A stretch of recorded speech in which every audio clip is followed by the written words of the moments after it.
Entonces, eso, ¿no? Espero poder conocerlos, espero también poder no solamente conocerlos, sino también ayudarlos en este proceso de aprendizaje. Yo sé, recuerdo mucho que este semestre en el que ustedes están es muy pesado.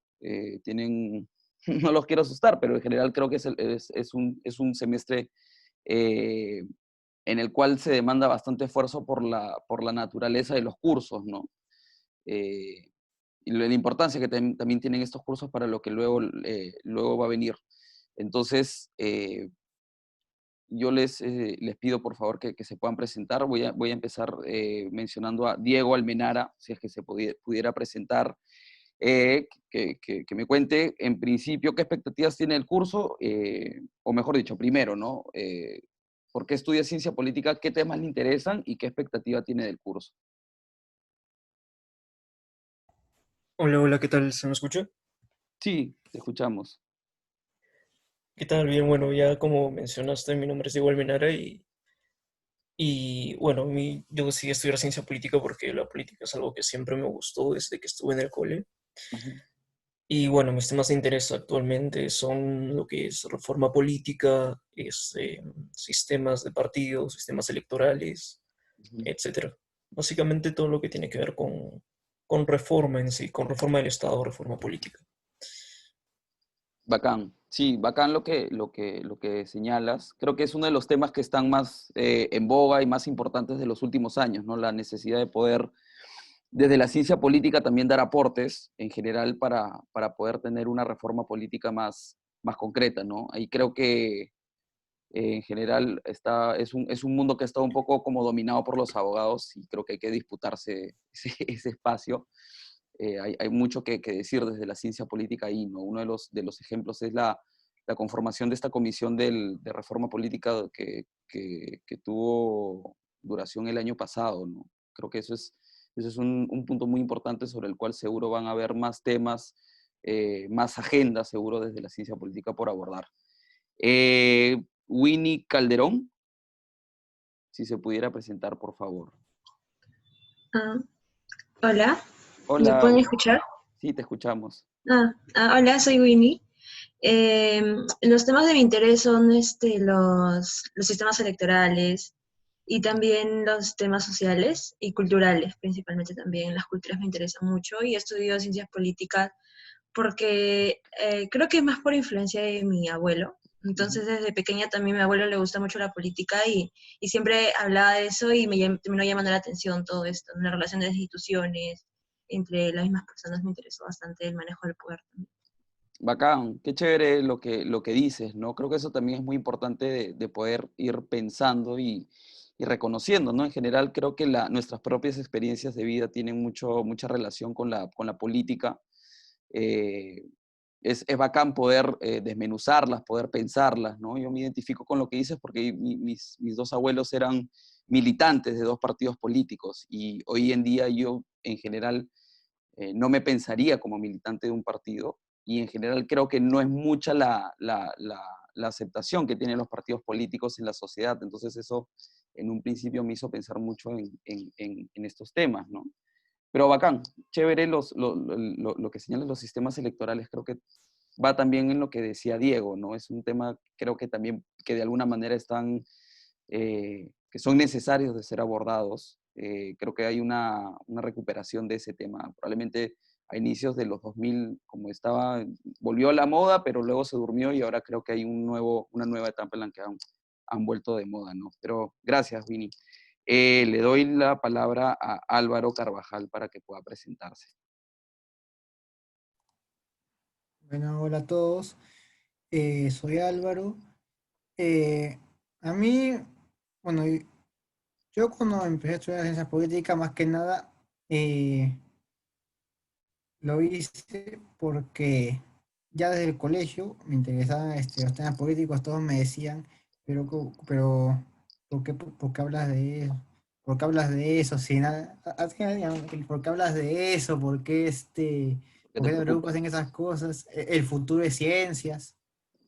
Entonces, yo decía, no, yo, por ejemplo, literalmente, por ejemplo, el día que fue lo de la vacancia de PK, me vi las 14 horas de debate y Y a mí la parte que más me interesa eh, es gestión pública, reforma del Estado y las crisis, porque las crisis me llaman la atención porque son muy dinámicas y hay que tomar decisiones inmediatamente.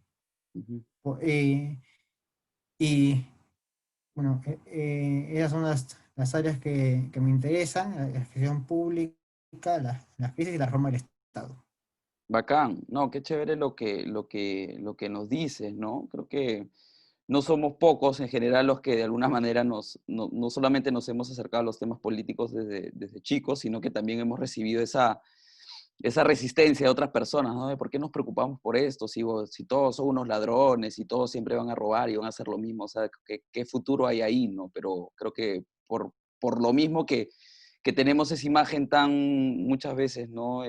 Sesgada o negativa, creo que hay cosas que son importantes de poder abordar, de investigar, de conocer, profundizar, pero también de intentar cambiar de alguna manera, ¿no? Una de las cosas que a mí me parece que son importantes es que no podemos intentar cambiar lo que no conocemos, ¿no? Y creo que ahí hay un punto muy importante en el que se junta la necesidad de poder cambiar, pero también de conocer primero, y creo que el análisis político comparado nos va a ayudar bastante en esa línea, ¿no? Creo que los temas que también nos señalas, ¿no? Las crisis, ¿no? La gestión pública, la toma de decisiones, yo le veo bastante relación con algunas herramientas metodológicas que seguro vamos a ir viendo también, no solamente en este curso, pero también en otros cursos.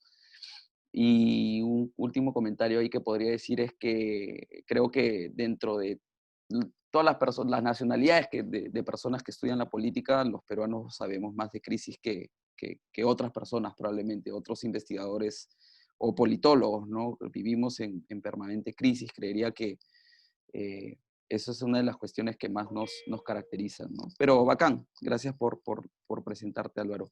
Le doy la palabra a Danae.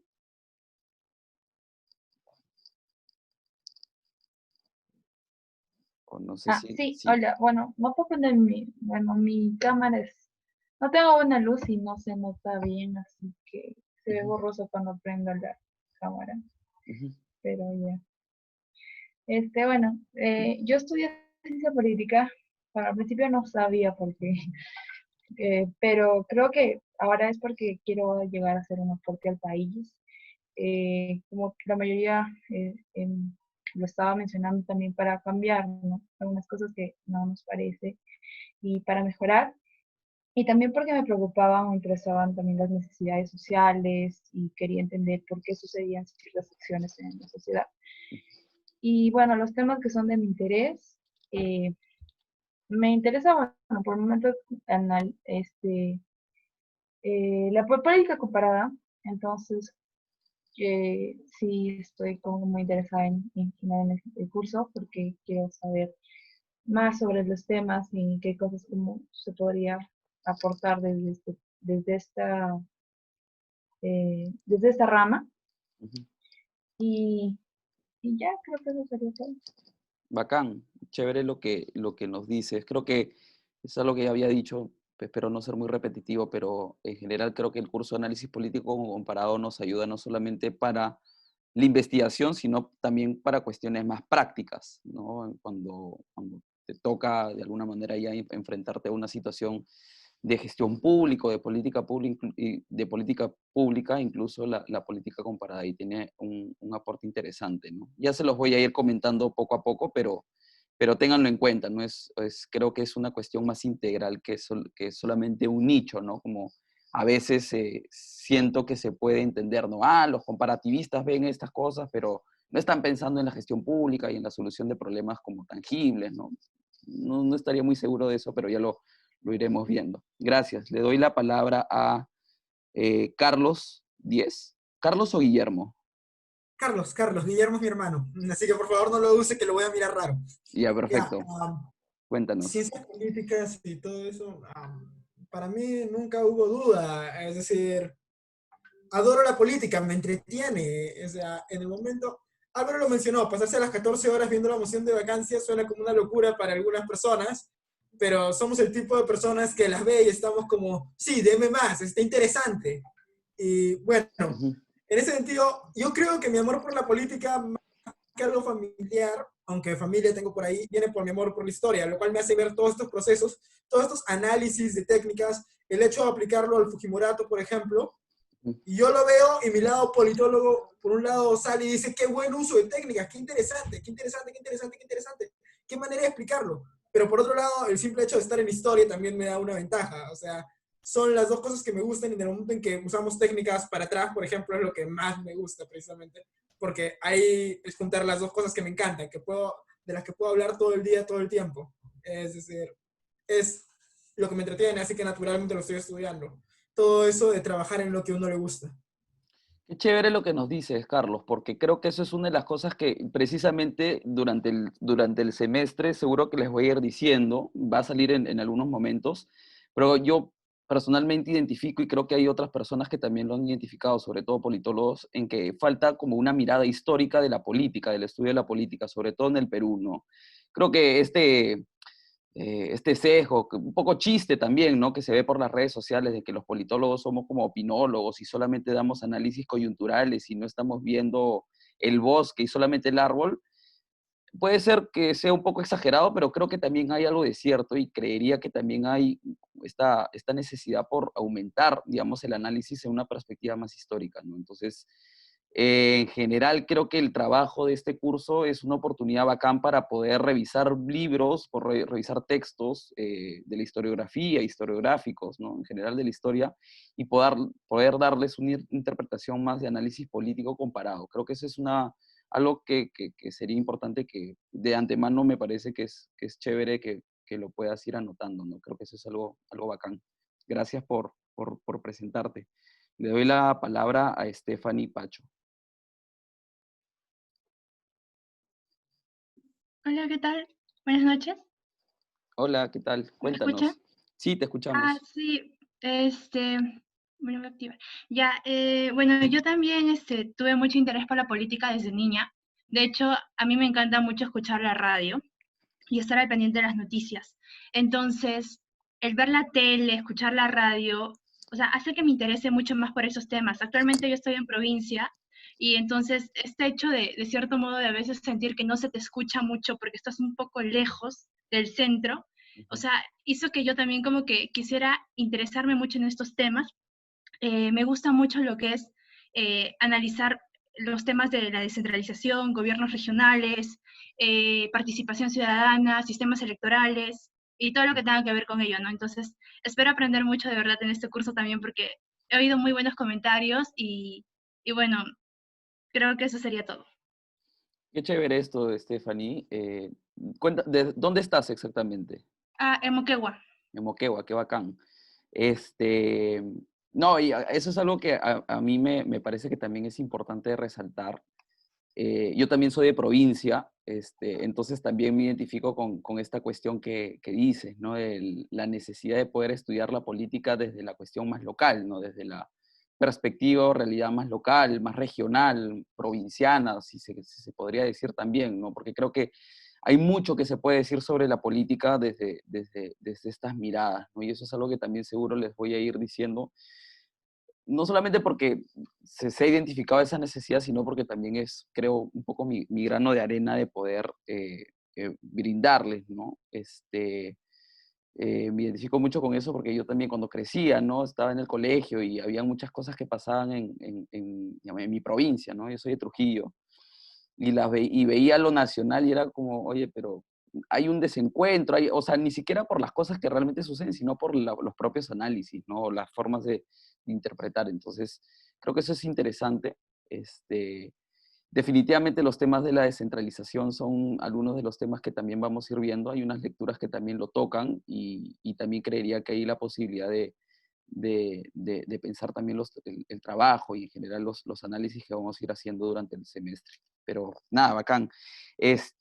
Un tema también importante que me han hecho acordar es lo apasionante que puede ser quedarse viendo los debates, ¿no? Es algo que también comparto. De hecho, hay una anécdota de hace 2 semestres, justamente en este curso, que el profesor Jorge Aragón estaba justamente en la clase de teoría y tuvieron que parar la clase y poner el canal del Congreso, porque justo en ese momento se estaba cerrando el Congreso, ¿no? Entonces creo que lo vieron en tiempo real en plena clase y eso fue como, fue bien particular, ¿no? Porque creo que durante todo ese semestre estuvimos hablando sobre lo que significaba la disolución del Congreso y creo que ese es uno de los temas que también al final de esta clase vamos a hablar.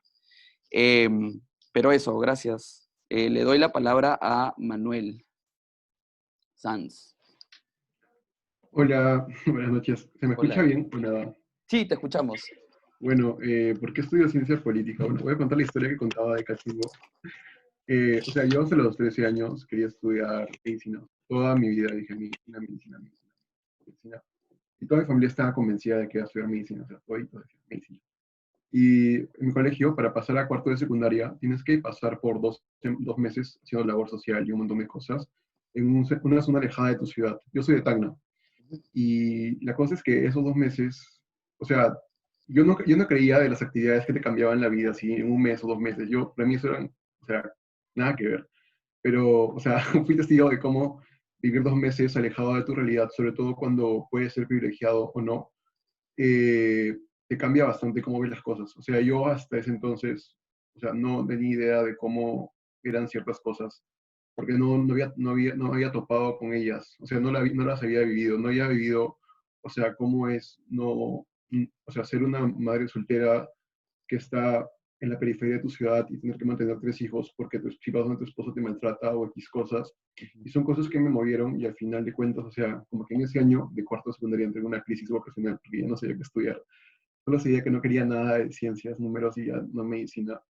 Y fui investigando entre carreras y entre mallas y me interesó bastante ciencia política por el tema de políticas públicas y gestión pública. O sea, sobre todo para intentar, o sea, mejorar ciertas condiciones que son excluyentes para la gente, porque muchas personas dicen, por ejemplo, el pobre es pobre porque quiere, pero al final de cuentas, la gente que es pobre no es porque quiera ser pobre o porque no sea emprendedora o porque no tenga cierto sentido de querer salir de ahí, sino porque muchas veces las propias condiciones externas los condicionan a esa calidad de vida. Y bueno, más que todo eso. Y también temas que me interesan son las economías informales, sobre todo acá en Tacna, porque acá en Tacna hay de bastante contrabando, economías delictivas, etc. Gracias. Qué bacán lo que dices. Yo justo he tenido la oportunidad de viajar de conocer Tacna el año pasado y también me sorprendió mucho de esto de lo que siempre escuchaba, pero nunca lo había visto, ¿no? Y la potencia que tiene la economía, digamos, de frontera en este caso, ¿no? Qué bacán lo que dices, ¿no? Porque creo que finalmente así como lo propones, y creo que por algún lado también me identifico con eso y lo entiendo, es que entre el cambio entre medicina y ciencia política sigue como prevaleciendo el interés por aportar en el desarrollo o en el bienestar de demás personas, ¿no? Y creo que eso es algo muy, muy importante que mantener en general como estudiantes, pero luego también como profesionales. Eh, Voy a hacer una analogía un poco descabellada, pero justo hace poco he empezado a ver Grey's Anatomy y lo relaciono mucho el trabajo entre los médicos, ¿no? En una situación de emergencia y muchas veces de las situaciones en las que en el propio estado se viven, ¿no? Probablemente de una manera más indirecta, salvo que seas un doctor o un médico que trabaja directamente en salud o en MINSA, pero creo que la lógica en algún sentido es la misma, ¿no? Siempre se está corriendo contra la adversidad para buscar la manera más adecuada para poder resolver ciertos problemas que tienen incidencia o relevancia para la vida de las personas, ¿no? Entonces creo que eso también es algo que es importante que mantener y que, si bien es cierto, no es precisamente el objetivo del curso, me parece chévere de poder decirlo porque nos mantiene en perspectiva y en general nos mantiene como sabemos, nos permite saber hacia dónde vamos, ¿no? Creo que eso es bacán. Gracias por la participación, Manuel. Le doy la palabra a Maritza Milagros. No sé si Maritza o Milagros es más adecuado para poder también yo anotarlo. Buenas noches, ¿es Maritza Milagros? No. Ya, perfecto, no hay problema. Cuéntanos. Yo al principio, bueno, sobre por qué elegí ciencia política, iba a estudiar derecho, luego me iluminé y me di cuenta de que no era para mí porque lo que yo quería era ayudar a las personas y era como decía, si estudio Derecho voy a ayudar a una persona probablemente a salvar su caso, y después ahí queda la cosa, o bueno, varias personas, pero es como más complicado. Y luego empecé a investigar más y me gustó mucho la rama de las políticas públicas. De hecho, me acuerdo que cuando estaba saliendo del colegio estaba más en auge el tema del feminismo y cómo es que a través de las políticas públicas podías ayudar a más mujeres a través de los ministerios. Entonces, como a mí me interesó mucho ese tema y dije, pero ¿cómo puedo llegar a hacer políticas públicas? Y luego investigué más y era como los politólogos que ayudan bastante, incluso en consultorías privadas, en ONGs. Y por eso fue que decidí estudiar ciencias políticas. ¿Y qué me interesa más? Bueno, en las políticas públicas, me interesa más también gestión pública. Y ahora último, creo que cuando he estado leyendo esto, es como no sé si sirva, pero cómo es que en otros países hay cosas que sí funcionan en el tema de políticas públicas y acá no. Y me parece eso muy interesante porque podemos tener como Chile, Perú, realidades similares y creo que por ahí también estaba pensando mucho en esto de que es el curso de ahora, de análisis y las relaciones internacionales que también me interesa mucho. Che, no, bacán por la participación. Creo que te has adelantado en algunas cosas de las que seguro íbamos a hablar más adelante, ¿no? Sí, yo también concuerdo mucho con este interés que podemos tener porque hay cosas que en realidad muy similares funcionan, pero en Perú no funcionan. O no sé si sucederá, a mí me parecería igual raro, pero que en Perú funcionan y en otros lados no funcionan. Y una primera respuesta es que en Perú hemos solido importar cosas que funcionan en otros lugares sin necesariamente analizar las realidades específicas del país, ¿no? Y no solamente del país en sí, sino de las miles de diversidades que existen al interior del país. Entonces, ese interés que veo me parece que es importante para poder desarrollar más adelante también el trabajo del curso. Eh, no sé, me parece que es chévere esto que va saliendo de ver la ciencia política como un vehículo, un mecanismo para poder ayudar a otras personas también. Eso no, siento que cuando yo estudiaba no estaba tan presente, no era tan presente, probablemente éramos más fríos los que vinimos antes, pero sí, bacán. Gracias por participar, Maritza. Le doy la palabra a, no puedo ver bien el nombre. A ver, es, ay, justo tengo acá, Carla Mendoza. Hola. Hola, ¿qué tal? Bueno, Cuéntanos. yo llegué un poco tarde, pero según lo que me han explicado, tengo que comentar más o menos por qué elegí ciencia política. Y bueno, yo soy de esas personas un poco raras que como que les gusta planificar todo. Y desde el colegio como que me proyecté a que quería trabajar en el servicio diplomático del Perú, como entrar a la academia diplomática. Entonces, ya, bueno, ¿cuál es la carrera que más se adapta? Y primero pensé en Derecho, pero luego dije, ay, no, 6 años, y aparte voy a estar viendo por las leyes, y no, qué feo. Y me puse a revisar ahí la zona escolar PUC y encontré ciencia política y que una rama específicamente era relaciones internacionales y que era más o menos lo que a mí me interesaba, ¿no? Entonces ya dije, esto es, y acá estoy. Y no sé, ahora estoy en planes de cambiarme a la nueva carrera que ha salido recientemente. De Relaciones Internacionales. Ajá. Sí. Ah, qué chévere. Yo también en algún momento lo pensé hacer la carrera diplomática. Es una cuestión bien bacán, bien chévere y que tiene también una vocación de servicio bien interesante. Justamente en los últimos años creo que ha ido aumentando también el número de politólogos, de egresados de la carrera que han estado entrando a la Academia de Diplomacia. Entonces, hay un camino ya ahí que se ha ido gestando y creería que si es que te mantienes en la ciencia política o en las relaciones internacionales, probablemente por esa mirada sea más provechosa que incluso, yo creería que el derecho, ¿no? Creo que anteriormente la costumbre era estudiar derecho y luego entrar a la Academia de Diplomacia, pero ahora porque no se acostumbraba ir desde las ciencias sociales o porque la ciencia política no estaba todavía tan arraigada o instalada, ¿no? Pero bacán, bacán. Creo que hay temas Sí, internacionales ahí que vamos a poder también ir discutiendo. y otro fun fact que quería decir es que yo también soy de Trujillo, así que somos como que paisanos. Ah, qué Hola. bacán, qué chévere. Sí, somos bastantes, creo, trujillanos en general en la universidad. Siempre he conocido por ahí uno que otro. Aunque no, imposible que vayamos a superar a los cusqueños o a los A los huancaínos, arequipeños. o a los arequipeños también. Pero los que más he conocido yo son cusqueños, ¿ah? No sé si seguirá siendo así, pero recuerdo que cuando estudiaba eran mayoría. Pero bueno, chévere por la participación, Carla. Le doy la palabra a Gabriela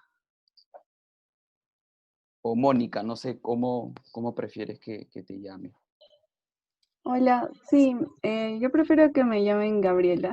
Ya, perfecto, no hay problema, lo anoto entonces. Bueno, Cuéntanos. yo ahora me encuentro en una disyuntiva entre estudiar o cambiarme a sociología o seguir estudiando ciencia política, Ujú. pero en general creo que estudiando ciencia política yo podría trabajar pues en el Estado, ¿no? Y de alguna manera influir o tomar decisiones para mejorar la sociedad. Entonces, creo que hasta el momento esa es mi principal motivación para continuar en esta carrera. Ujú. Y en general, los temas de mi interés son políticas sociales, políticas educativas y temas de género también. Bacán. Creo que independientemente de si decides por la carrera que decidas, podrías entrar a trabajar en el Estado. Obviamente mi sesgo va a decir de que estudie ciencia política. Creo que una de las cosas más chéveres que nos permite la carrera es que desde la universidad podemos ir conociendo un poco sobre cómo funcionan algunas cosas en el Estado, ¿no? Pero de todas maneras no va a haber, creería yo, conocimiento más chévere o más rico que el propio hecho de estar alguna vez dentro, ¿no? Pero ese conocimiento previo desde la universidad es de verdad que ayuda bastante a la hora de ya entrar en ese mundo profesional, ¿no? Bacán por la participación. Le doy la palabra a Mariana Reynoso.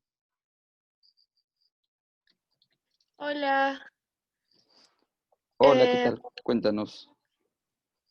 bueno, yo me metí a ciencia política porque al comienzo quería relaciones internacionales y en ese momento no había la carrera, ¿no? Pero de ahí decidí quedarme porque también justo antes de empezar la universidad, eh, yo me tomé un año y fui a Ecuador a vivir porque en ese momento mi papá trabajaba ahí. Y justo fue un año súper politizado en que había unas elecciones como súper importantes.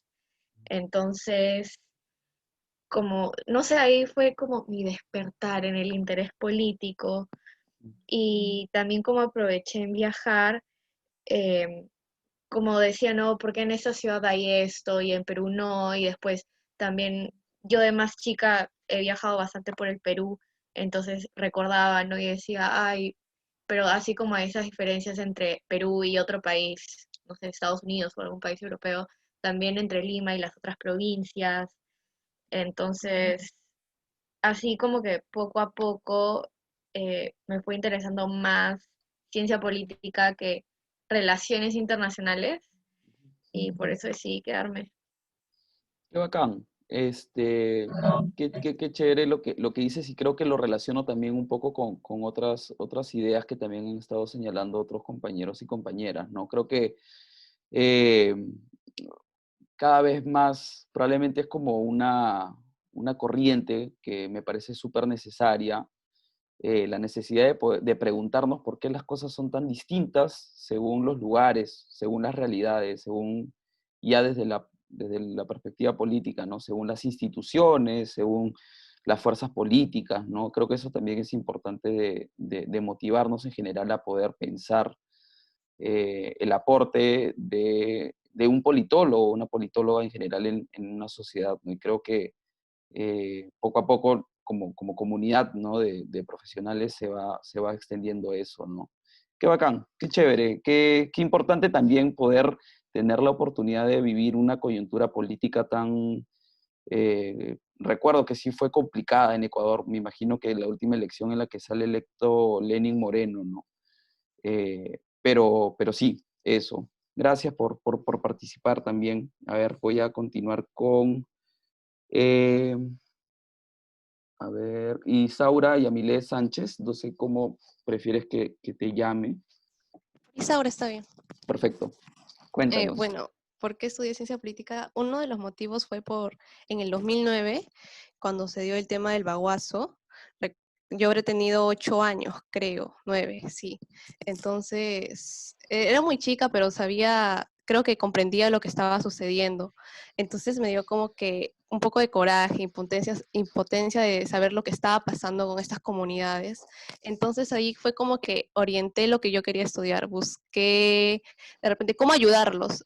Bueno, yo estaba entre derecho y ciencia política, pero investigando más, me gustó mucho más el tema de políticas públicas y justamente eso es quiero especializarme en eso, es un área de mi interés, políticas públicas en torno a educación, género y comunidades indígenas. Qué Sí. bacán, qué chévere porque creo hay bastantes puntos en común entre los temas que señalas, ¿no? Creería que una mirada educativa no puede ir, no debería ir o no debería estar desconectada de una perspectiva de género, pero también de una perspectiva intercultural. Eh, lo del baguazo yo también me identifico mucho, yo recuerdo mucho que estaba terminando el colegio justamente cuando sucedió lo del baguazo y me marcó muchísimo, ¿no? Me marcó como, me identifico con esa cólera, ese coraje que generaba ver la acción de los policías, pero sobre todo la indolencia de quienes gobernaban en ese entonces, ¿no? Y la vulneración del derecho por completo reconocido por el propio Estado y las normas internacionales de defender su territorio.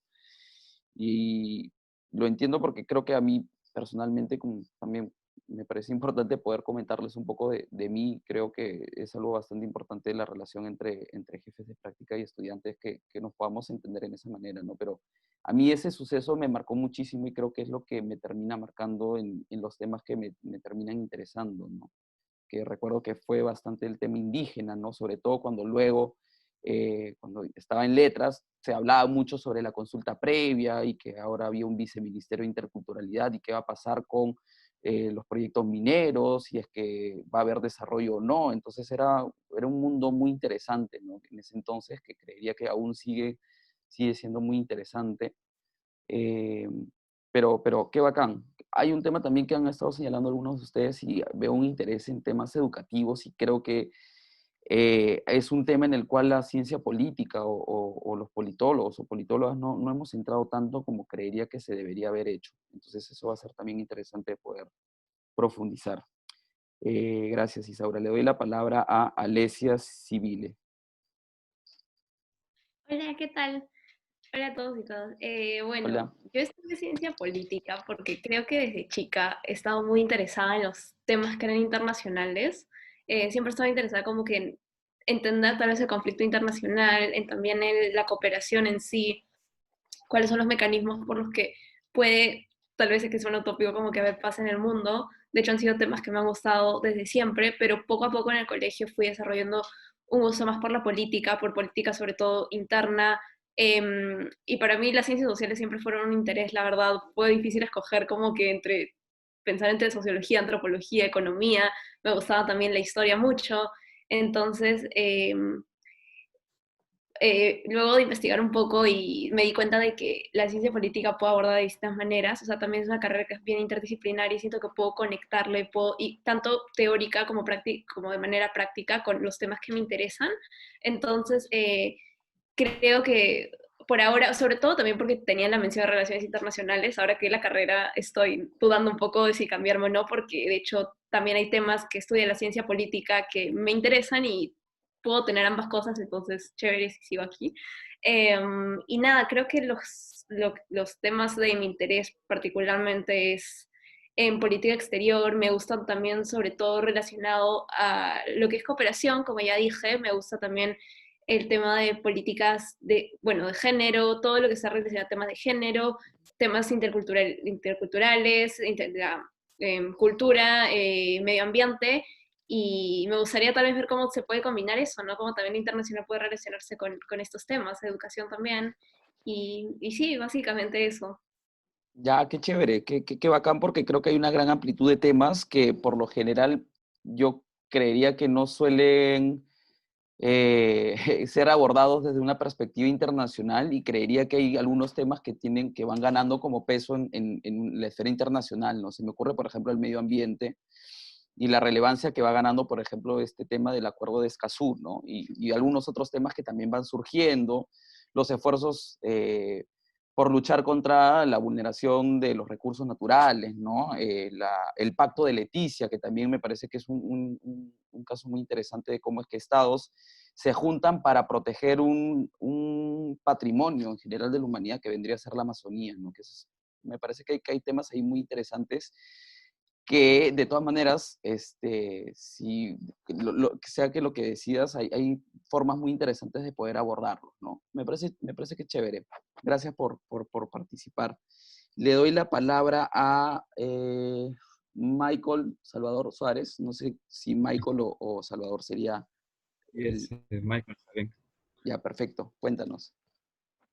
Bueno, desde pequeño me empezó a interesar la política, no precisamente, o sea, de forma material, o sea, en el sentido de que, no sé, veo las noticias y me interesan mucho, o los aspectos políticos, no precisamente eso, sino en lo que implica, o sea, siento que con la política eres capaz de cambiar la realidad social y, y la vida cotidiana y guiarla por un camino acorde con los ideales de uno, y por eso uno de los temas de política que más me interesa son la parte teórica y la parte normativa, o sea, cómo es la realidad política y cómo debería ser.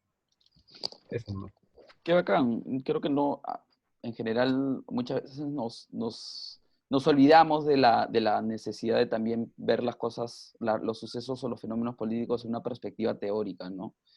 Entiendo que antes de esta clase también han estado en la clase de Teoría Política Moderna, si no me equivoco, y eso también es un insumo importante para poder ir entendiendo y profundizando el entendimiento de los sucesos, de los fenómenos políticos, ¿no? Creo que ahí también hay un pendiente importante por ir cumpliendo, ¿no? En general como politólogos. Gracias por la participación, Michael. Le doy la palabra a ver esa Sonetti Nicole Timaná. No sé cómo prefieres que te llame. Sí, solo Sonetti nada más. Ya, perfecto. Cuéntanos. Ok, bueno, a mí me interesa la política desde secundaria, creo. Me gustaba mucho cómo se podía analizar los discursos, cómo las decisiones que se toman a través del gobierno afectaban a un montón de personas, sobre todo con respecto con las necesidades sociales. Y además, como esta carrera siento que es muy interdisciplinaria, era lo que más me gustaba. Podía saberle todo porque me gustaba la historia y la sociología. Entonces sentía que era la que más se implementaba con todo y caía mejor conmigo. Y mis áreas de interés son un poco la política comparada, de lo poco que sé, los estados de bienestar, políticas sociales y todo lo que tenga que ver con historia, específicamente. Bacán. Gracias por participar. Creo que eso es algo que también ha ido saliendo un poco, ¿no? Que desde la ciencia política hay una mirada muy interesante de la interdisciplinariedad, ¿no? La oportunidad de poder ver una gran gama de contenidos y de miradas sobre muchos temas, ¿no? Eso es algo que también vamos a ir viendo, sobre todo porque, por ejemplo, ¿no? La ciencia política es una disciplina, y en particular creería que la política comparada, que nace a partir de la sociología política, ¿no? Entonces, eso es interesante porque nos pone una perspectiva en la que la ciencia política creería, o la política comparada no nace como tal, sino que viene de otras disciplinas, entonces guarda ciertas miradas de otros campos, ¿no? Y eso va a ser bacán de poder también, no solamente en este curso, sino en otros cursos también, de poder ir viendo, ¿no? Eso, no sé si hay alguien a quien me falta, que le falte presentarse. Me parece que faltaba alguien, no creo que es Brigitte, si no me equivoco. Sí, me parece que sí. Buenas noches. Ya. Sí, ¿qué tal? Cuéntanos. Mi nombre es Brigitte. ¿Me pueden describir? Decidí estudiar ciencias políticas porque desde pequeña he estado interesada en estos temas, en los temas políticos. Desde muy pequeña recuerdo haber leído sobre política, los periódicos.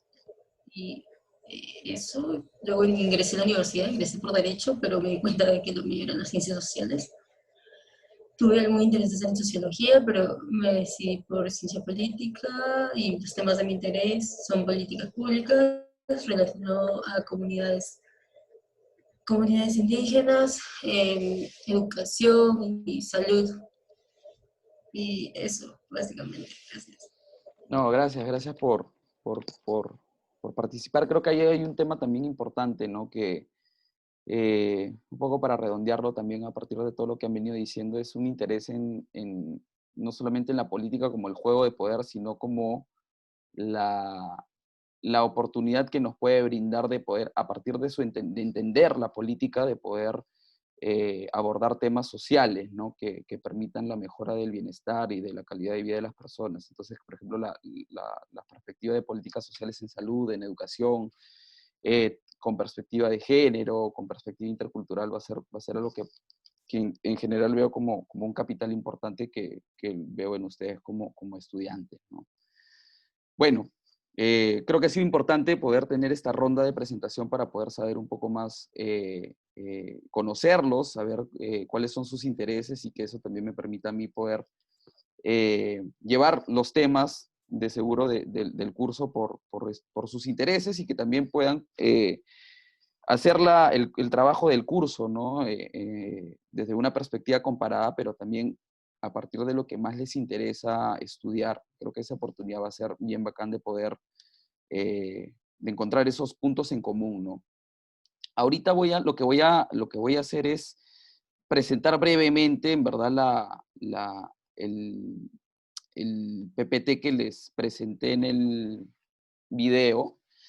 En general creo que no hay mucho espacio en general para profundizar en lo que ya les he explicado. Hay que considerar, ¿no? Creo que los dos textos brindan una perspectiva general sobre lo que vamos a ir viendo. A partir del texto de Paula Muñoz entendemos lo que es la política comparada y sus principales perspectivas teóricas, y en función a los cambios de régimen, ¿no? Y ya con el texto de Alberto Vergara entendemos un poco más sobre la política comparada a partir del análisis de esto, lo que él define como Fujimorato. Yo les vuelvo a recomendar y sugerir la lectura de esta reseña, de este libro precisamente por Jorge Morel, que también es politólogo de la universidad, que tiene unas recomendaciones muy interesantes, creo, y ricas para los jóvenes estudiantes en general de esta carrera, ¿no? Teniendo en cuenta que no solamente suele ser joven cuando estudias esta carrera y hay muchas cosas que están como más, que parecen más inciertas sobre el futuro que ciertas, ¿no? Pero también como es una carrera joven, creo que demanda como la creatividad y el talento y la habilidad para poder sacar adelante sobre todo las investigaciones, ¿no? Que es algo que es esencial para el desarrollo de un politólogo, una politóloga. Entonces, por ese lado creo que es importante esa lectura para ver de qué manera podemos ir también adquiriendo algunos conocimientos sobre eso. En general, la política comparada, como ya les decía, ¿no? Es una subrama de la ciencia política que busca dar explicaciones sobre la causalidad, es decir, sobre por qué es que un fenómeno es causado, es permitido o es generado, ¿no? Un suceso político en general. Y se concentra específicamente en fenómenos políticos empíricos, en lo que realmente podemos ver. En general busca teorizar sobre lo que sucede al interior de los estados, pero no quita que la perspectiva comparada también se pueda emplear para el análisis de las relaciones entre estados, ¿no? Lo central es que a partir de este análisis buscamos identificar patrones políticos los más generales posibles y, como ya les venía diciendo, ¿no? Y creo que también ha salido de su parte, está caracterizada por una gran diversidad de enfoques teóricos y metodológicos. antes también de continuar, yo voy a subir este PPT de todas maneras al Paideia para que lo puedan tener en todo caso, para que también lo puedan consultar luego cuando tengan alguna duda. Lo que voy a hacer ahora es tratar de pasar un poco más rápido la presentación, porque quiero que nos centremos un poco en las últimas dos preguntas que les dejaba.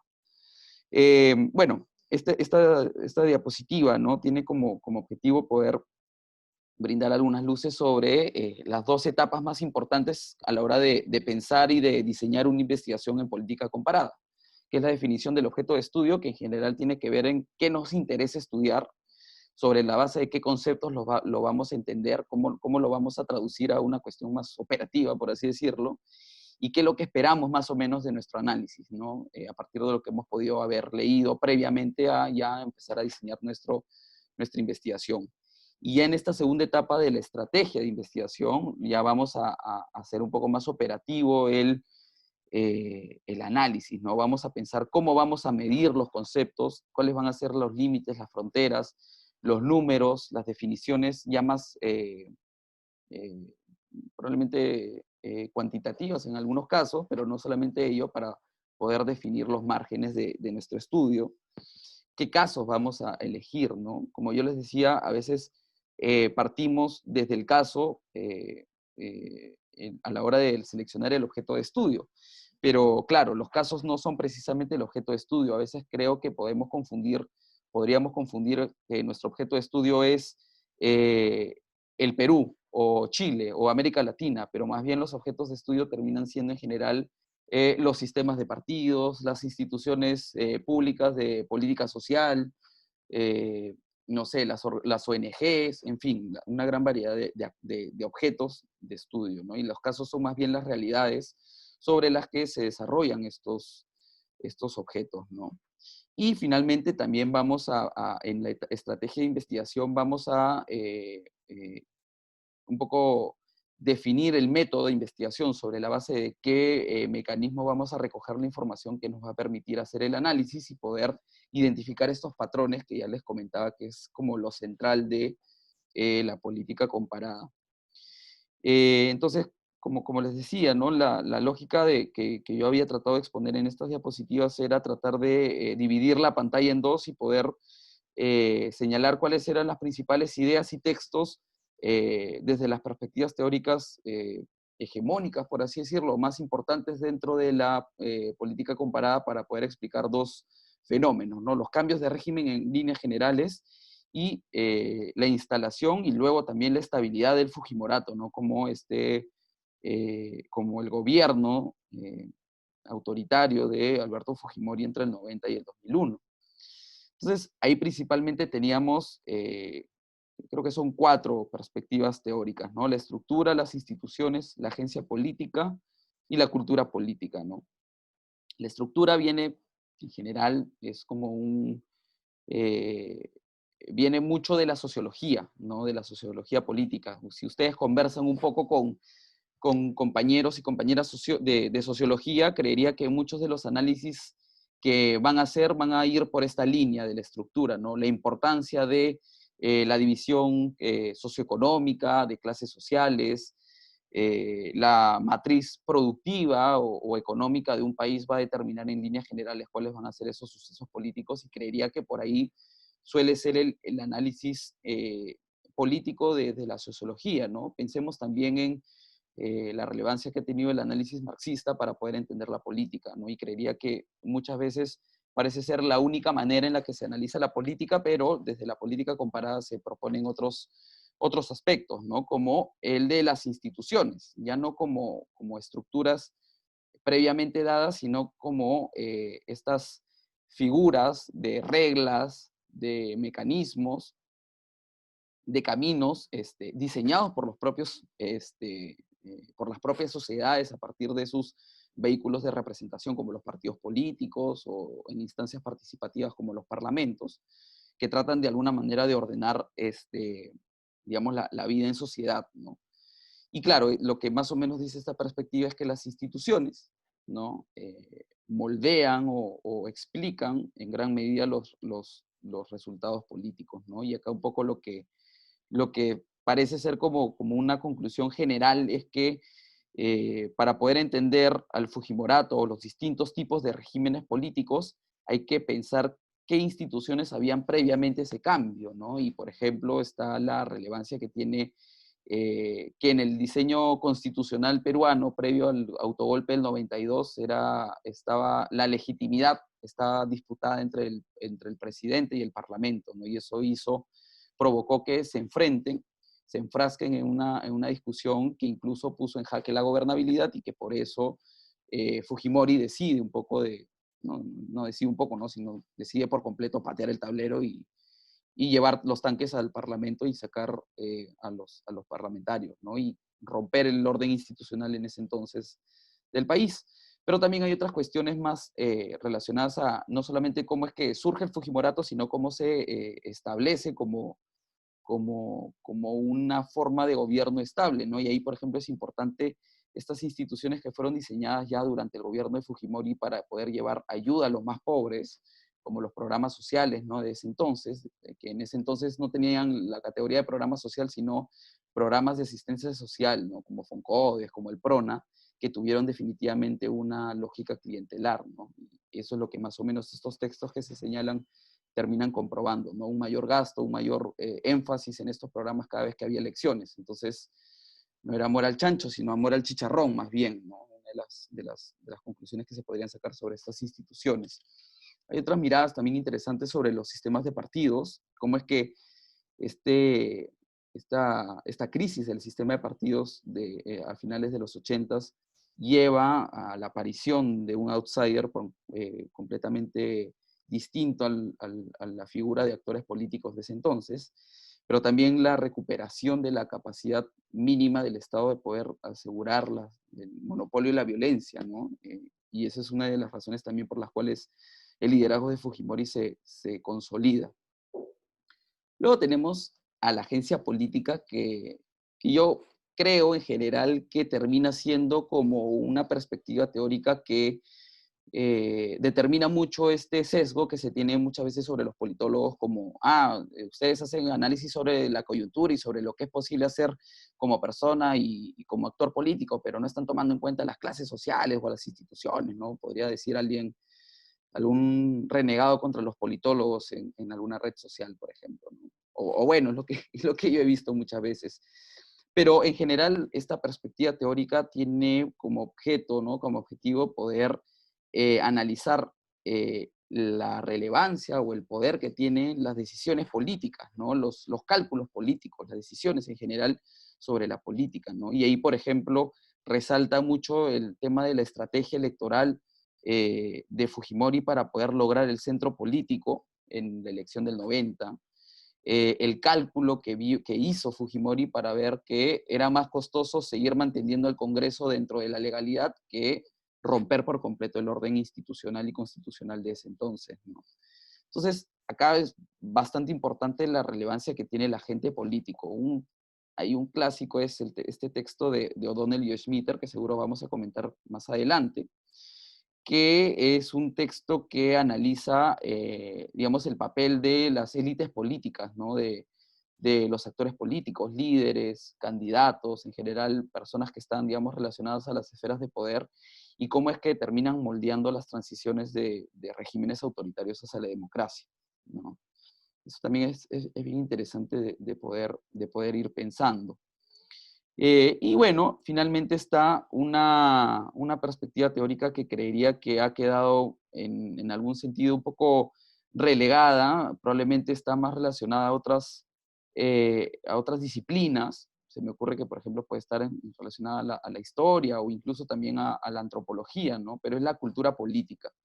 Es decir, cuál es el papel o el valor o la relevancia de las normas y valores que existen en la sociedad para poder explicar los resultados o los fenómenos políticos, ¿no?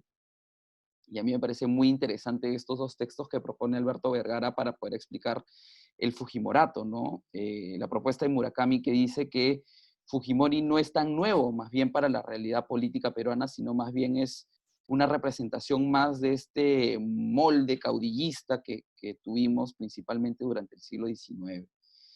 Y la más sugerente, creería, es la propuesta de Gregory, ¿no? Que explica la elección de Fujimori como el candidato que supo leer y que supo identificarse en mayor medida con una nueva modernidad de la sociedad peruana, ¿no? Pensemos que durante los 80 teníamos una sociedad completamente desarraigada, por así decirlo, por la vigencia de la violencia, la profundidad de los cambios migratorios, ¿no? Las migraciones del campo a la ciudad que ya se venían dando desde mucho antes, pero durante los 80 se pronuncia en gran medida. Entonces se generan, digamos, nuevos sujetos sociales que ya no compartían, digamos, la visión de país que probablemente Vargas Llosa, diría que no sé si consciente o inconscientemente, pero finalmente lo hizo, terminaba exponiendo en su campaña, ¿no?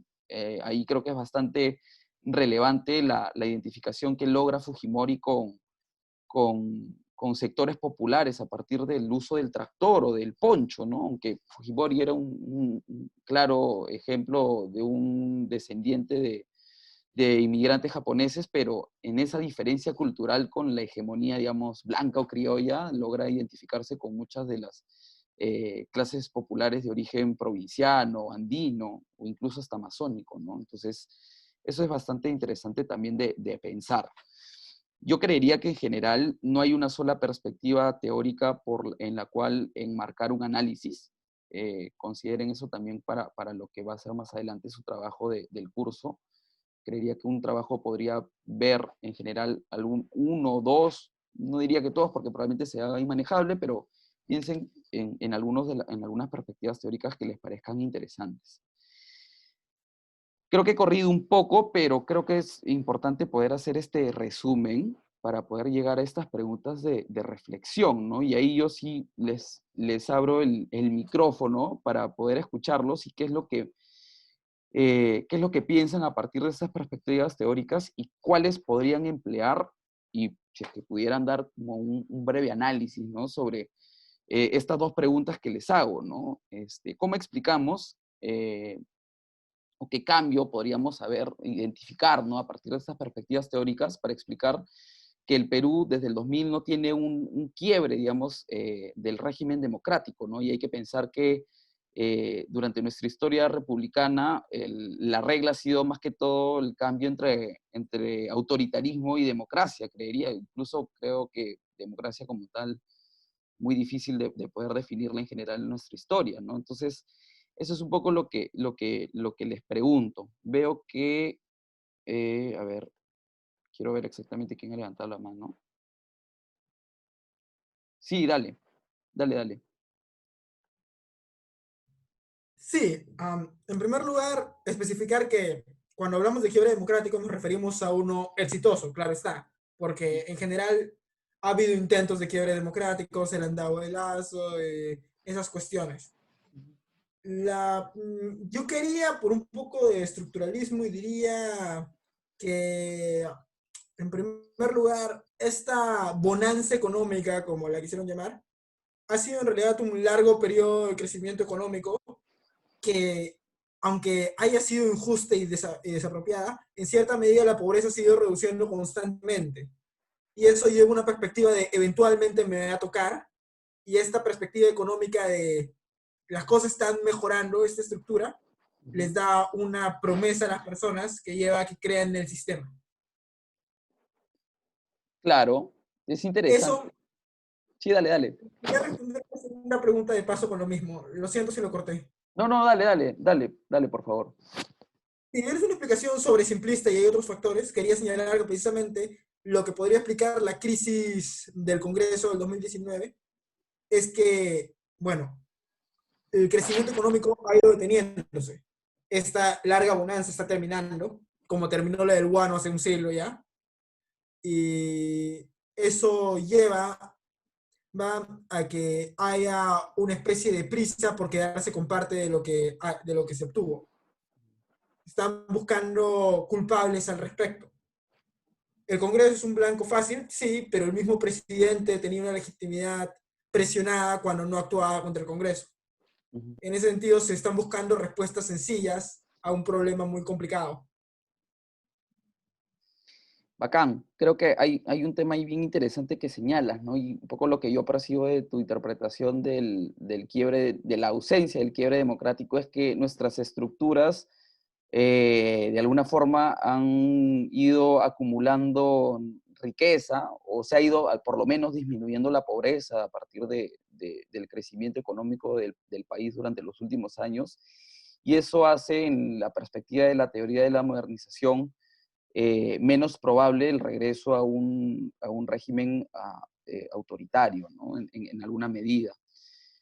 Claro, eso es interesante, y creería que lo vamos a debatir, lo vamos a seguir debatiendo más adelante. Hay una semana en la que vamos a hablar más profundamente de esto, pero es una interpretación interesante, ¿no? Porque lo que más o menos dice esta teoría es que cuando hay, digamos, no hay crecimiento económico o por lo contrario también hay una mayor desigualdad, las demandas por mejorar la situación terminan yéndose hacia los extremos, probablemente, ¿no? Y desde una perspectiva un poco de cálculo también, si es que pensemos, ¿no? Pensemos en el caso de una familia o de una comunidad, si ha visto que hay o ha percibido desarrollo o reducción de la pobreza en un marco institucional o político, sus incentivos por tratar de cambiarlos no van a ser mayores probablemente, ¿no?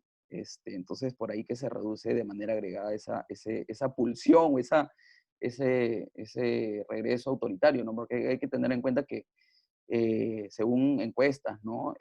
El país, o el Perú, ¿no? Es uno de los países que menos apoya, por así decirlo, el régimen democrático, o lo reconoce como la forma legítima de ordenar la sociedad, ¿no? Entonces, eso también es interesante. Y sobre lo del Congreso, sí, ¿no? Es como un poco, creo que el tema del Congreso en general es como un saco de box, ¿no? Sobre el cual se buscan los responsables desde el Congreso hacia el Ejecutivo y del Ejecutivo hacia el Congreso, ¿no? En general, pero creo que hay una interpretación ahí también mayor, ¿no? Ahora seguro la vamos profundizando. Sí, Alesia, dale. También quería comentar, o sea, no sé qué tanto sea, pero recuerdo que en algunas clases que he visto, o sea, también como que algunas posturas que tenían era que no existía este quiebre democrático en los últimos, en las últimas décadas, porque tampoco no es que hayan tal vez fuerzas que se opongan al gobierno actualmente que estén cohesionadas, por así decirlo. Por ejemplo, si pensamos en fuerzas armadas o si pensamos en militares, básicamente han perdido bastante, ¿cómo decirlo?, de tal vez el poder que antes tenían o la cohesión que había entre los distintos sectores de los mandos militares. Creo que tal vez ahí podría haber un factor. Obviamente creo que también la bonanza económica juega un papel muy también importante. Y de hecho, me parece interesante que a pesar de tener momentos de crisis, o sea, que hemos vivido constantemente momentos de crisis, sea política, sea, bueno, ahora estamos en una pandemia y todo esto, también es que o sea, no sé, como que hay mucho cuestionamiento de estas medidas que podrían ser vistas como tal vez autoritarias o que vayan en contra de la democracia, a pesar de que la población o sea, no es que sea partidaria, o sea, los primeros defensores de la democracia en cuanto sistema, o sea, sistema político que funcione, como ya habían dicho, o sea, no hay tanta confianza en esta. De todas maneras, se cuestiona bastante. Por ejemplo, Vizcarra hace algo y es como que está atentando contra la democracia, ¿no? O sea, y siempre hay como o sea, no sé, al menos se me hace interesante, ¿no? Cómo no se confía en esta institución, o sea, en este sistema tanto, pero de todas maneras siempre hay como el recuerdo que vivimos en una democracia, la importancia de mantener los valores democráticos y eso, ¿no? Sí, chévere lo que dices porque creo que nos pone en una perspectiva distinta a la que estaba mencionando Carlos, ¿no? Porque él un poco mencionaba la lógica estructural, incluso también podríamos pensar en una lógica también cultural, ¿no? Pero la que tú propones es una perspectiva institucional. Probablemente las instituciones que en años anteriores o en décadas anteriores hubiesen puesto un contrapeso a cualquier tipo de gobierno existente ya no son lo suficientemente poderosas como para poder pensarse y saberse necesarias para cambiar el país, ¿no? Y ahí creo que muy importante es no sé si el debilitamiento, pero probablemente sí el desarme de esta institución tan determinante que habían sido las Fuerzas Armadas luego de la transición a la democracia a inicios de los 2000, ¿no? Pensemos en la cantidad de mandos militares de alto rango que fueron procesados luego de caído el régimen o el Fujimorato, ¿no? Y eso de alguna manera debilitó en gran medida la capacidad de organización y el poder como institución de las Fuerzas Armadas de considerarse como los salvadores, por así decirlo, del país ante cualquier eventualidad o cualquier crisis, ¿no? Pensemos en cómo se pensaban las Fuerzas Armadas durante los 60s, en el golpe del 62, en el golpe del 68, ¿no? de Velasco. O sea, ese poder de las Fuerzas Armadas sobre los partidos, las instituciones, era muy agobiante, o no diría agobiante, pero probablemente más fuerte que lo que es ahora, ¿no? Y ahí hay un cambio institucional también bastante fuerte. Otra idea también ahí es que los partidos políticos de ahora no tienen esa capacidad de aglomeración de intereses o de demandas tan relevante, ¿no? Hay otra cuestión interesante que aún no me queda del todo claro cómo lo podríamos enmarcar, pero es una cuestión incluso hasta discursiva o desde la opinión pública, ¿no? Este uso de la democracia por todos los frentes, de tratar de defenderla ante cualquier cosa que cualquiera de los oponentes está haciendo, ¿no? Eso lo vamos a discutir en la próxima clase, si no me equivoco. Sí, que tenemos una lectura de Eduardo Darriant sobre precisamente ese tema, los demócratas precarios, ¿no? Y el uso, digamos, de la democracia para poder defender intereses políticos dentro de la propia democracia. Va a ser interesante eso también. Pero sí, creo que son interpretaciones interesantes a la luz de lo que vamos viendo, ¿no? Sobre todo y leyendo también. No sé si alguien más tuviese alguna apreciación o algún comentario que agregar sobre estas dos preguntas que les propuse.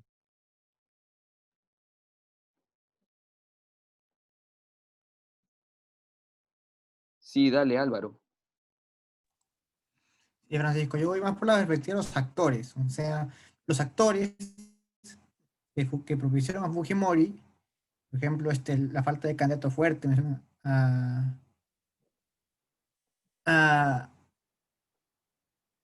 creo que ¿se me escucha? Sí, te escucho. Sí. No, yo voy por el lado de la perspectiva de los actores, es decir, ahora ya no hay ningún actor, como en el siglo pasado, como lo dijo Alesia, que se le ocurra quebrar la democracia, ¿no? O sea, ahora los golpes militares están mal vistos. El autogolpe de Fujimori, por ejemplo, ya desprestigió en gran manera aunque últimamente está ganando prestigio otra vez, pero en la época de Fujimori, aparte de autogolpe, también estuvo las reuniones del cine. Entonces, esos actores que estaban legitimados en un momento para quebrar la democracia, ahora ya no lo están. Ahora, por ejemplo, nadie, por ejemplo, hubiera permitido que después de disolver el Congreso, las Fuerzas Armadas digan, no, esto no se puede porque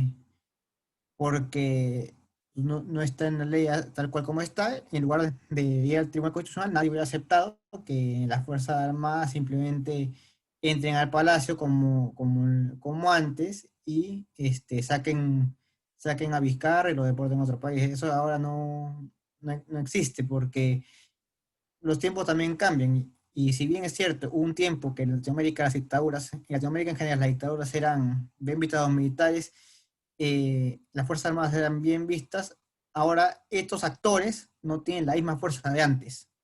Por eso digo que el cambio que este cambio en la legitimidad de los actores también es importante para explicar por qué ya no existe un quiebre democrático desde el 92. Y hay un tema bien interesante que señalas, que creo que de alguna manera también se ha como mostrado, ¿no? Y creo que ese papel de los grandes líderes y caudillos que no sé, llenaban plazas o que se ganaban el cariño de la gente, ya no tenemos mucho de eso, ¿no? Probablemente el último gran líder de ese tipo habrá sido Alan García, y igual terminó su carrera política de una manera bastante penosa con su performance en el 2016, ¿no? Le doy la palabra a Manuel, y luego creo que Carlos quería participar nuevamente. Hola, sí. Bueno, creo que el enfoque que más me llamó la atención, o bueno, siempre emplearía la perspectiva institucional, pero en sí centrándome en el clientelismo que llevó a cabo que el gobierno fujimorista se instaure durante una década, y que aún tenga gran cantidad de seguidores, como lo demostró el Congreso pasado, y como aún después de todas las cosas que hizo el Congreso pasado, aún tenga una fuerte representación en el Congreso, ya que fue el neopopulismo lo que permitió que Fujimori apunte a una cierta determinada población para armar un apoyo y una base que lo legitime, y un apoyo que no solamente le dure una década o el tiempo que llevó el gobierno, sino que dure hasta nuestros tiempos. O sea, casos de padres fujimoristas que le dicen cierta historia a sus hijos, en vez de darles una historia un poco más imparcial, sino que le dicen, esto fue así, así, así, Fujimori acabó con el terrorismo, nos salvó de todo, es el Salvador, y por ende, esos mismos niños, jóvenes, siguen a Keiko pensando que es lo mismo, o etcétera. Y también por el mismo hecho de que el enfoque institucionalizado nos permite comprender la democracia frágil que existía en ese entonces, y también nos lleva a cuestionar, ¿no?, lo que está pasando ahorita. O sea, ¿estamos en una democracia mejor que la de hace 30 años, 20 años? ¿O cómo estamos? Gracias. Claro, qué interesante lo que nos dices, ¿no? Creo que hay un montón de temas ahí que, por ejemplo, cuando tú dices, ¿no? Los valores que son transmitidos de generación en generación sobre el fujimorismo, ¿no? Sobre el fujimorato, hay un tema importante que evaluar a nivel de cultura política, ¿no? Sobre, por ejemplo, se me ocurre la importancia de algunos análisis que se han hecho sobre los valores que llevan o guardan los seguidores del Fujimorato, ¿no? O del Fujimorismo en general. Creo que hay algunos estudios que han ido en esa línea, ¿no? Eso es interesante, pero también lo que señalas, ¿no? El papel de las instituciones para poder permitirnos conocer y saber la diferencia en general del régimen democrático, la calidad de la democracia entre lo que ahora tenemos y lo que antes se tenía, ¿no? Sí, Carlos, quería participar. Ah, no, veo que le voy a dar la oportunidad a Carla para que pueda participar, y luego le doy a Carlos, y Maritza también quería participar.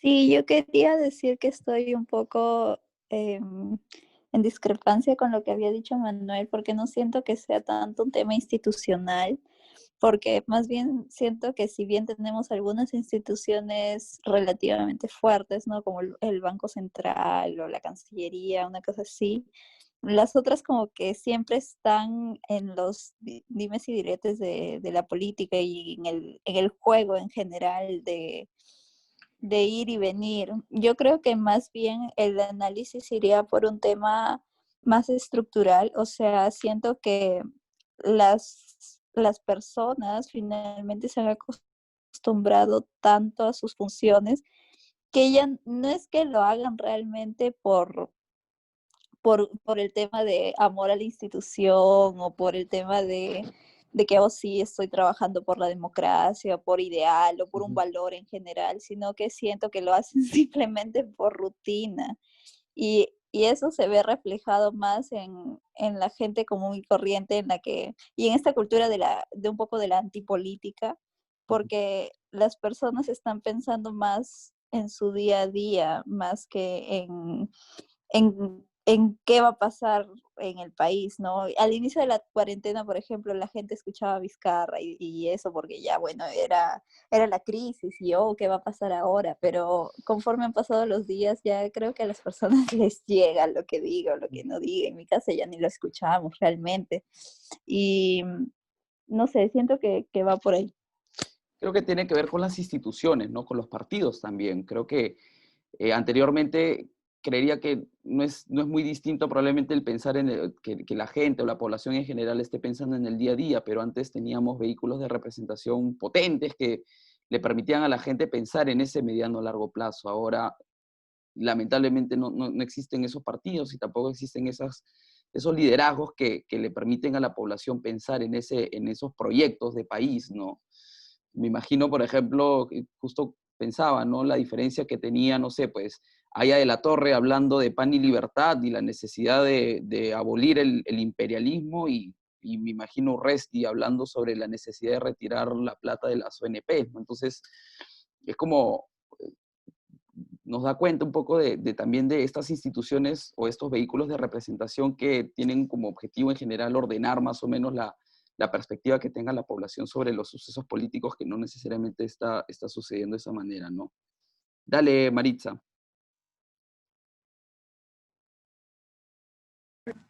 Ya, sí, yo tenía dos dudas y también creo que puede ser como defendía el autor, que no es como centrarnos en que tiene que ser solo con esta teoría y esta es la teoría que nos explica la causalidad, sino que podríamos mezclar como el aspecto institucional, tal vez para ver cómo funcionaban las instituciones, o también podríamos mezclar la cultura política que tenemos.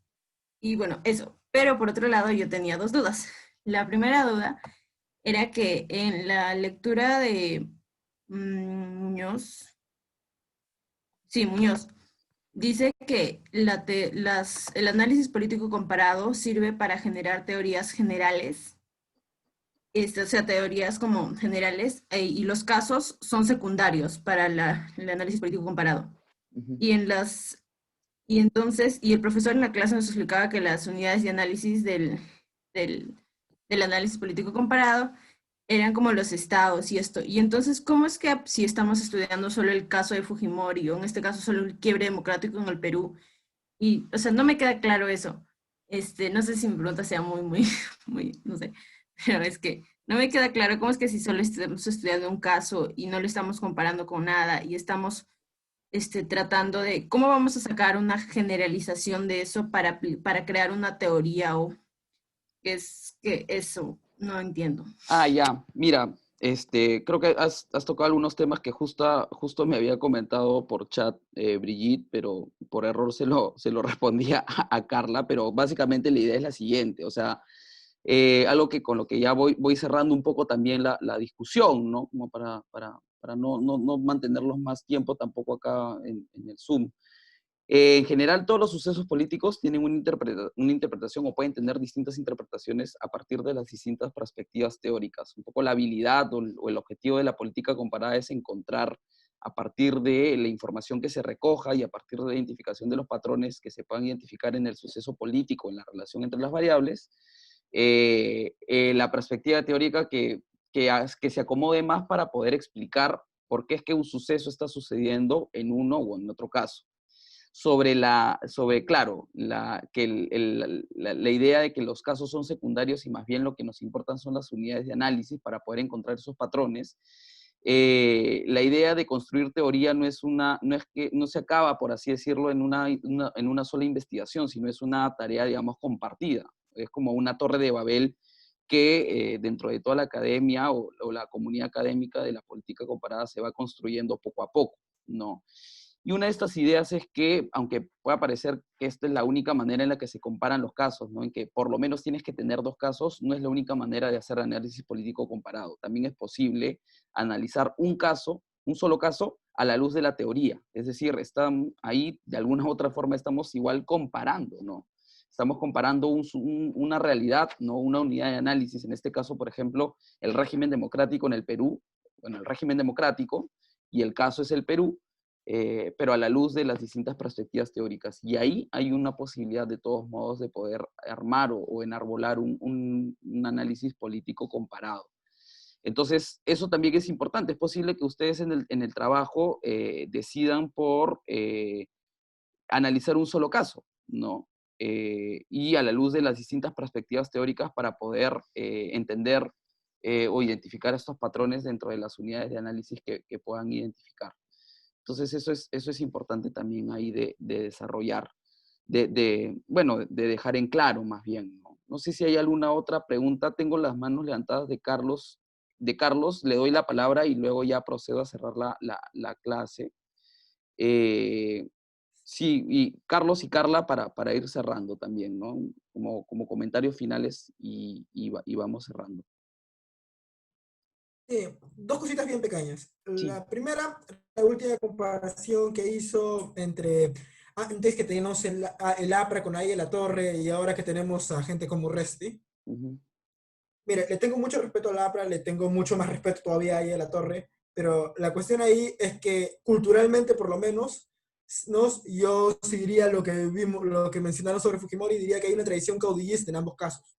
Sí, claro.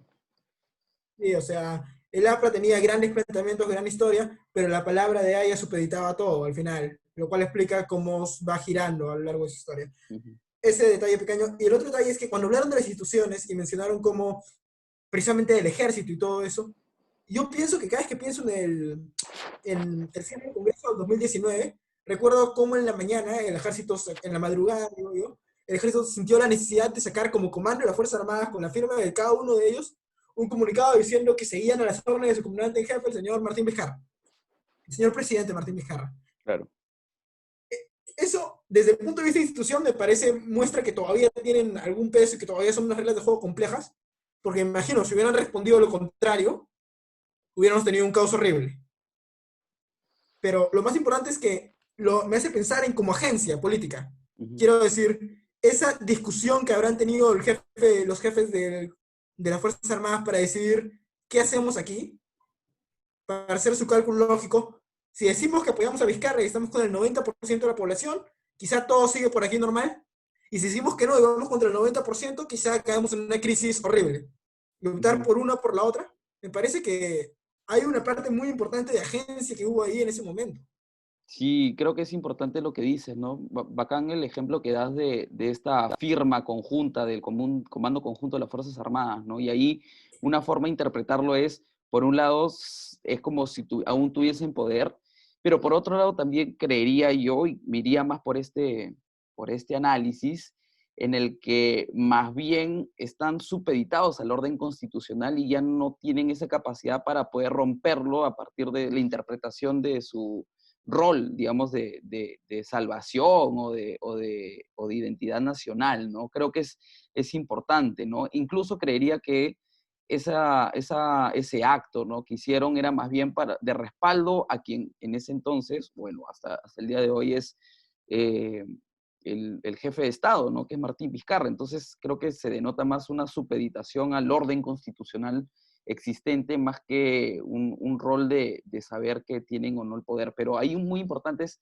la agencia política. Podríamos haber tenido una reacción probablemente distinta si es que hubiésemos tenido a otros actores liderando las Fuerzas Armadas, ¿no? Y creo que, por ejemplo, una de las cuestiones más relevantes sobre el poder que tiene la perspectiva teórica de la agencia política es, y lo vamos a desarrollar seguro más adelante, es todo lo que significa Trump. O sea, todo lo que significa la institucionalidad democrática norteamericana y todo lo que ha sucedido durante los últimos, no sé, más de 200 años, probablemente 300 años en Estados Unidos, y cómo es que en 4 años se ha traído abajo mucho de esta tradición un presidente como Trump, ¿no? Y ahí se explica mucho por esta agencia política. Dale, Carla. Se cortó un poco. Uy. No sé Sí, se está cortando un poco. es el internet. Lo siento. ¿Pero me escuchas? Yo sí te escucho. Ya. Bueno, lo que yo quería preguntarte era una duda más administrativa, o sea, con respecto al trabajo que vamos a hacer este semestre, más o menos hay como una estructura, nos vas a mandar lo que tenemos que hacer, una cosa así. Sí, Más o menos por dónde deberíamos orientar nuestros temas. sí, sobre eso, les mandé el día domingo, si no me equivoco, un correo con una guía sobre ese trabajo, ¿no? Entonces ahí está, digamos, la estructura de cada una de las entregas y algunas de las pautas necesarias para poder hacer ese trabajo, ¿no? Seguro que ya la próxima clase, con más calma, les detallo algunos detalles más precisos, ¿no?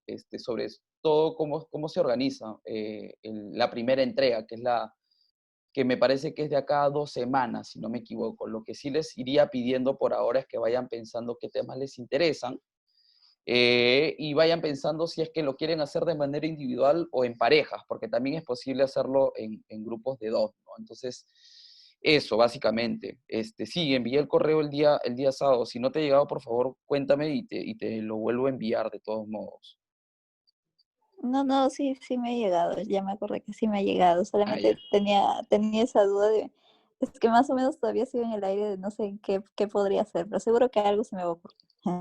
Ya, perfecto. Sí, no, chévere. En general, la idea de esa primera entrega es yo poder recibir cuáles son más o menos sus intereses, ¿no? Y qué temas están pensando y a partir de eso ya conjuntamente vamos a ir dándole forma, ¿no? Y forma sobre todo en la perspectiva de la política comparada. Pero sí, es eso. He apagado mi cámara porque creo que el internet ya estaba un poco complicado. Esta hora es hora punta, ¿no? Entonces se complica. Pero bueno, yo les agradezco a todos por haber estado el día de hoy acá en la clase. Se ha extendido un poco más la hora de la clase. La idea no es tenerla tan extensa, tenerlo más o menos en un promedio de 1 hora, pero como hemos tenido la presentación de cada uno de ustedes y un poco como conversar de algunos temas también importantes, no solamente sobre el curso, sino sobre lo que significa también estudiar ciencia política, nos hemos extendido, ¿no? Pero un poco como para redondear, cualquier tema, cualquier duda, comentario que tengan, no solamente sobre el curso, sino sobre algún otro tema relacionado a la carrera o alguna otra cosa, tienen mi correo y yo estaré gustoso de poder darles cualquier tipo de información o cualquier tipo de dato o consejo o lo que ustedes necesiten. La próxima semana hay 2 textos que están, ya hemos subido, los jefes de práctica hemos subido los textos al campus virtual, pero me parece que también están ya en el Paideia, ¿no? Los 2 textos de la próxima semana son y un poco más, no sé si profundos, pero van un poco en la línea también de lo que estaba asignado para el día de hoy, así que vamos a tener por lo menos unas 2 o 3 semanas que vamos a seguir hablando probablemente de los mismos temas, pero ya de una manera más profunda, ¿no? En general sobre las perspectivas teóricas y cómo es que se compone el método y el análisis comparado, de una manera un poco más práctica. Eso por el momento. Entonces, a ver, tengo algunos mensajes que voy a ir respondiendo, que los tengo acá en el chat. Así que me quedo un ratito por acá y ya nos estamos viendo la próxima semana. Seguro que ya les estoy enviando ya las indicaciones, el video, o lo que nos toque la próxima semana, de acuerdo a lo que les he indicado por correo y que también esté en la guía del trabajo final.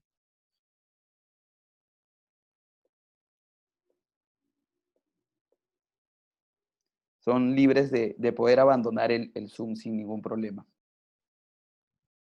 Ok, muchas gracias, profesor. Fue un placer. Gracias. No, gracias a ustedes. Gracias. Gracias. Hasta luego, profesor. Hasta luego. A todos. Gracias, Francisco, chao.